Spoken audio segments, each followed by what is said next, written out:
Did you know that a seemingly ordinary 1970 Washington quarter could be hiding an extraordinary secret, one that could make it worth thousands of dollars?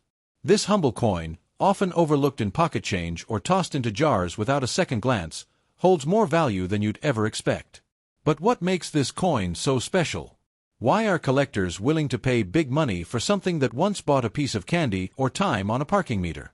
Let's dive into the intriguing world of the 1970 Washington quarter, a coin wrapped in mystery, rarity, and hidden treasures that could be lying unnoticed in your collection right now.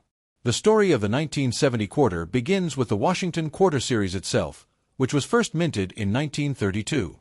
Originally created to commemorate the 200th birthday of George Washington, the series became so popular that it never stopped.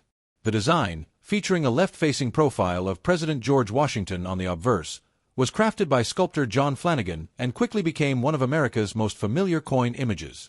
For decades, this design remained unchanged, and by 1970, the Washington quarter had become a staple of American currency, both in circulation and in the hearts of coin collectors. But not all 1970 Washington quarters are the same. While millions were minted for general circulation, a select few carry features so rare that they've become the holy grail for numismatists. One of the most talked about examples is the 1970 S-proof Washington quarter, which was struck over a 1941 Canadian quarter. Yes, you read that right, a Canadian coin accidentally used as a planchet for a U.S. quarter. This bizarre error occurred during the proof coin production process at the San Francisco Mint, where coin blanks are carefully prepared and struck for collector sets. Somehow, a Canadian 25-cent coin made its way into the press and was struck with the Washington quarter design. The result? A double-image coin with two layers of history pressed into one, and a staggering value at auction.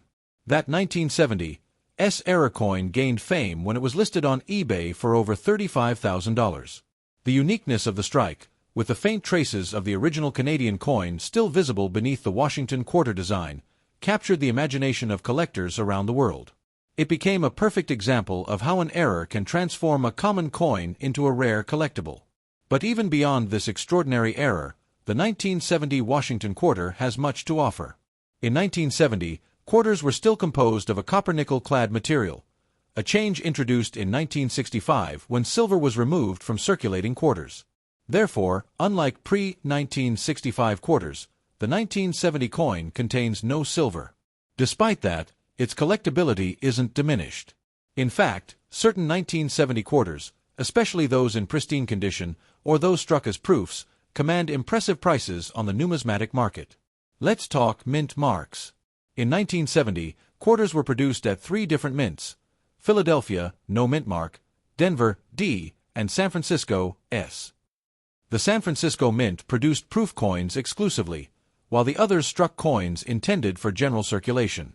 Each mint's coins offer different levels of rarity and value, depending on condition, errors, and demand.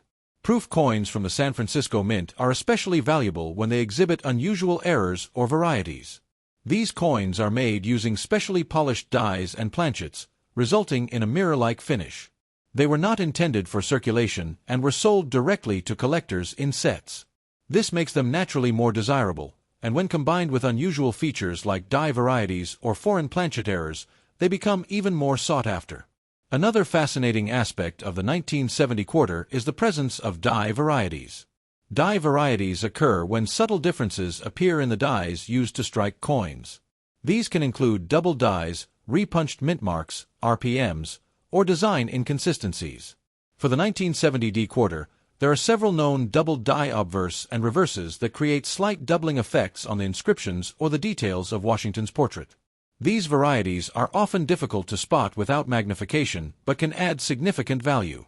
For example, a 1970 D quarter with strong doubling on the date or motto might be worth hundreds more than a standard quarter, especially if it's in high-grade condition. Coin grading plays a massive role in determining value. Most quarters from circulation show wear and tear, but coins graded MS65 or higher by professional services like PCGS or NGC can sell for much higher prices due to their rarity in top condition. Speaking of grading, here's how condition affects value. A well-circulated 1970 quarter might only fetch face value, 25 cents. But a mint state example with brilliant luster, sharp detail, and no signs of wear can sell for $10 to $50 depending on the mint and market demand. Add an error or variety, and you're easily looking at $100, $500, or even more. Collectors also look for full drum lines, FDL, on the reverse of the quarter, particularly on proof and high-grade business strike examples. This refers to clear and complete lines on the drum held by the colonial drummer boy, although this design was introduced in 1976 for the bicentennial quarters. Still, clarity of design details such as eagle feathers or shield lines remains a key factor in assessing strike quality in the 1970 version. Whether you're a beginner or a seasoned collector, the 1970 Washington Quarter offers a fascinating mix of history, design, rarity, and intrigue. It's a reminder that even the most familiar objects can hold extraordinary stories and unexpected value. So next time you spot a quarter dated 1970, don't dismiss it. Take a closer look. You might be holding a piece of history worth far more than 25 cents.